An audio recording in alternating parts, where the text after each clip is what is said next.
Approximately about 6 months ago, we got together with some architects and a contractor, and we started putting together ideas on how we can expand down here and what it would take, because there's a big demand that we need to fill. So we thought that, you know, we needed to do this. And when the vacancy came available here, it was the first thing that we talked about, saying, okay, this is the opportunity for us to put something together. The next couple months, it's going to be completed. They should schedule completion at the end of May.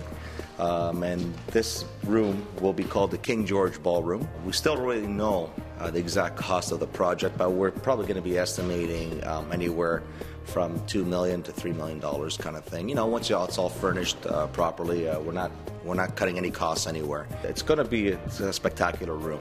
We've already started booking it out, and it's almost booked solid for this year. Before we even put a shovel in the ground, we started booking, and obviously there's a niche that needed to be filled in Hamilton, and now we're doing it. We're going to add about, anywhere in the vicinity between 50 to 70 people in addition will be employed. It's created actually an economic growth for the city of Hamilton, I think. Just with the employment and the way it's going right now, I could see that we're going to be about a 24-hour operation here. And knowing what I know about LiUNA, they've always been committed to Hamilton. They've always tried to invest in the community, you know, right from the Lister block to here to the long-term care facilities.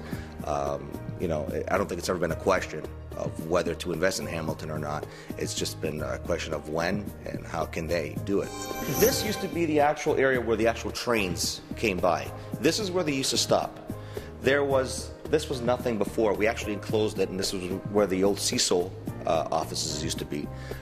So really nothing of the actual walls on the track level is historical. The only thing that we deemed historical would be the limestone wall on the south side of the ballroom here, and we are preserving that. We are actually going to restore that 100%, and I think that's going to be a beautiful feature. The facade is probably the top part is all historical, and we are going to be restoring that. Right now we've been attracting a lot of international clients. Not only are we going outside of just the GTA, which is becoming a very big part of our clientele, but once we started looking at our database and seeing where our clients are coming from, you know, we got clients coming from the States.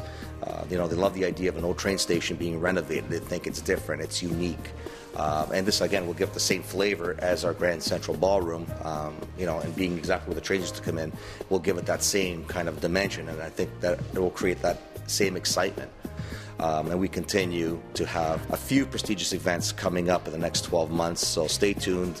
We will be doing a press release on our Facebook, on our Twitter, and on our webpage as well.